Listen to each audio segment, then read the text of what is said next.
পাকিস্তানে গতকালকে ব্লাস্ট হয়েছে মসজিদে, মানে ওই এলাকাতে।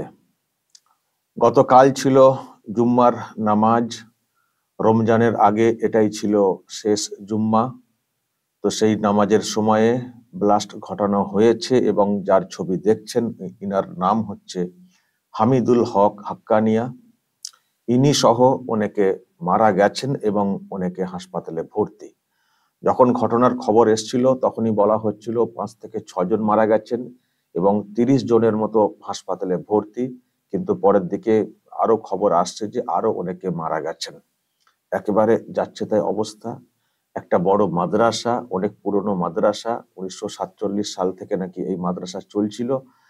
সেই মাদ্রাসাতে মানে মসজিদও আছে, নামাজ পড়ানো হয়, অনেকে নামাজ পড়তে আসেন এবং ওই মাদ্রাসার যারা ছাত্র থাকে তারাও সব ওখানে নামাজ পড়েন।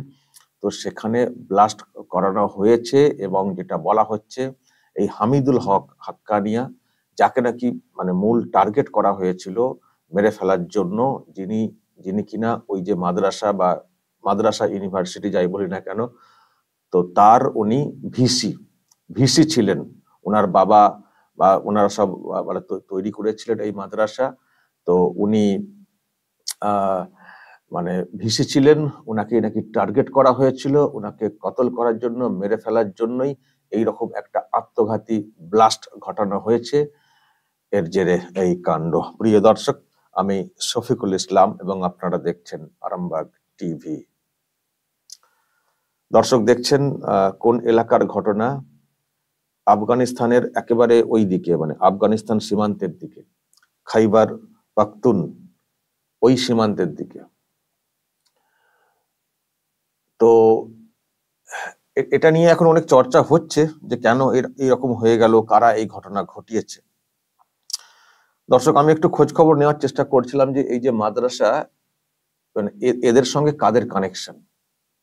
যেটা খবর পেলাম দর্শক, এই যে মাদ্রাসা, এদের সঙ্গে তালিবানদের একটা বড় কানেকশন অনেক আগে থেকেই ছিল।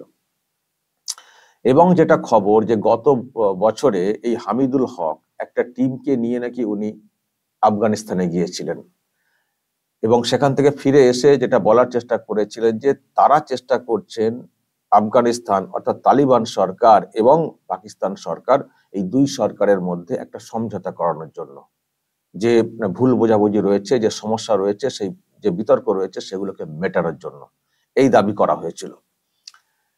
তো এটা পরিষ্কার যে এই যে মাদ্রাসা, এদের সঙ্গে তালিবানদের একটা মানে যোগ ছিল, তালিবানি একটা যোগ ছিল বা যোগ আছে।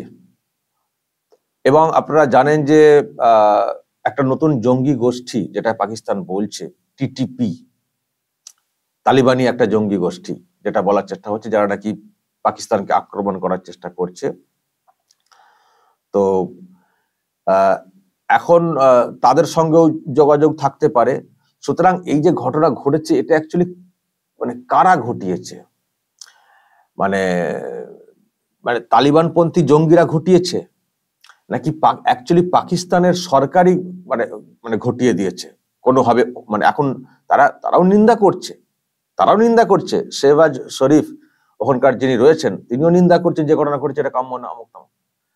কিন্তু বিষয়টা নিয়ে প্রশ্ন তৈরি হয়েছে যে এই ব্লাস্ট, আত্মঘাতী একটা ব্লাস্ট কারা ঘটালো? মানে তালিবানপন্থীরা ঘটিয়েছে নাকি সরকারই ঘটিয়েছে ছলে বলে কৌশলে কাউকে দিয়ে?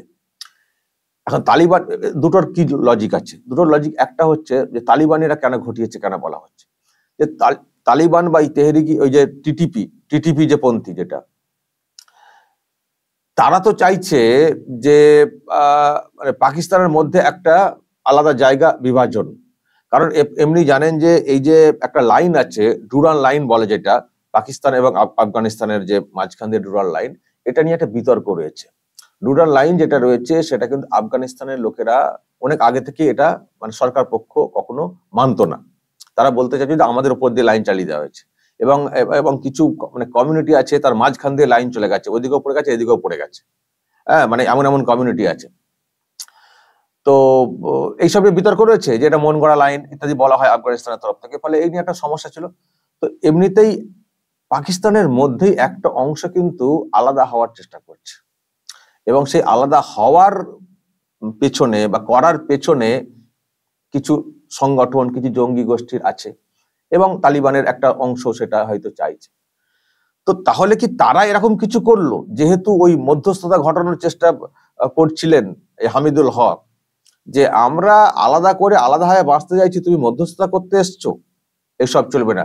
সুতরাং তারা কি মেরে ফেললো, নাকি আদতে ওই মাদ্রাসায় যারা ছিলেন হামিদুল হক তারাও অ্যাকচুয়ালি মানে একটা সীমান্ত এলাকা, তারাও অ্যাকচুয়ালি মানে বিচ্ছিন্ন হয়ে যাওয়ারই পক্ষে মদদ দিচ্ছিলেন, সেই জন্য মানে ওটা একটা হাব হয়ে যাচ্ছিল তালিবানি জঙ্গিদের জন্য, সুতরাং ওকে কতল করে ফেলো, ওকে শেষ করে ফেলো। মানে সুতরাং এটা সরকার পক্ষ কি কাউকে দিয়ে করিয়েছে, এই প্রশ্ন দর্শক উঠছে। বুঝতে পারছেন যে আলাদা হতে চাইছি, তুমি কেন নিগোসিয়েট করছো? এই জন্য তালিবান পন্থী বা ওই ধরনের মানে বিচ্ছিন্নবাদী যারা যারা আলাদা হতে চাইছে বা স্বাধীন হতে চাইছে, তাদের দ্বারা কি হামলা হলো? যারা পাকিস্তান থেকে বিচ্ছিন্ন হতে চাইছেন তাদের দ্বারা কি হামলা হলো, যে তুমি নিগোসিয়েট কেন করতে এসছো মাঝখানে?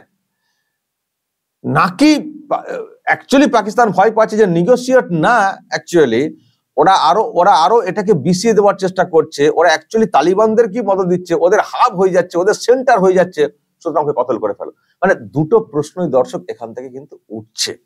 তবে একটা কথা বলবো, কি হচ্ছে কেউই কি দেখুন, এখন পাকিস্তান বলছে ওরা জঙ্গি গোষ্ঠী, আবার ওদিক থেকে বলছে এরা অমক গোষ্ঠী। একটা সময় সবাই বলতো না, সবাই হচ্ছে মুসলিম মুসলিম মুসলিম, এদেরকে অযথা জঙ্গি গোষ্ঠী বলা হচ্ছে। এখন সব জঙ্গি গোষ্ঠী বলা হচ্ছে, কিন্তু এখন টিটিপি তাকে জঙ্গি গোষ্ঠী। তারা কারা? তো সেখানে কারা আছেন? যারা আছেন তারাও বলছেন আমরা খাঁটি মুসলিম। তা তুমি মুসলিমকে জঙ্গি গোষ্ঠী বলছো কেন? এতদিন তো তোমরা বলতে না, আজকে তোমরা তাকেও জঙ্গি গোষ্ঠী বলছো। আগে বলতে মুসলিম বলেই জঙ্গি বলে দেওয়া হচ্ছে, তাহলে এখন তোমরা বলছো কেন জঙ্গি? তোমরা জঙ্গি বলছো কেন? সেটা তো বলছে মুসলিম, তারা তো নামাজ রোজা করছেন, তারা তো তুমি তাহলে তার জঙ্গি বলছো কেন? আসলে ওই আর কি, যখন নিজেদের দিকে আঘাতটা আসে তখন তোমাদের মনে পড়ে যায় কে জঙ্গি কে অমক তমক। আর যখন জঙ্গি দমনের বিষয়ে নানানভাবে নানান সময়ে কথা বলা হতো, ভারত সরকারের কথা বলতো, অন্যরাও কথা বলতো, তখন তোমরা চুপ করে বসে থাকতে, তোমরা সেদিকে আমল দিতে না। যখন তোমার দেহ পুড়ছে তখন তুমি জঙ্গি টঙ্গি বলে এই করছো। এখন এই চলছে, এখন নিজেদের মধ্যেই গন্ডগোল চলছে।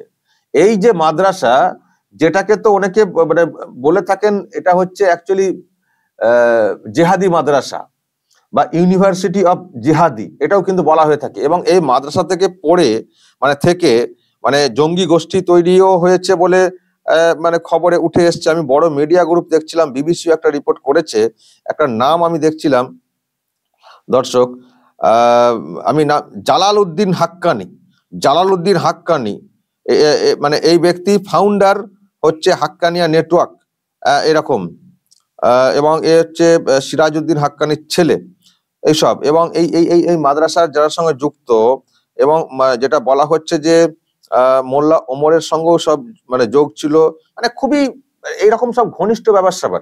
আজকে এই ধরনের ঘটনা ঘটছে, এটা পরের দিকে এসে ঘটছে, কিন্তু এদেরকে একটা সময় কাজ করতে দেওয়া হয়েছে, তালিবানদের সঙ্গে কাজ করতে দেওয়া হয়েছে, তারপরে এদেরকে প্রশ্রয় দেওয়া হয়েছে, মাদ্রাসাকে ঠিক মতো করে চলতে দেওয়া হয়েছে, এখান থেকে অনেক লোক বেরিয়ে অনেক সব সংগঠন তৈরি করেছে, এইসব হয়েছে।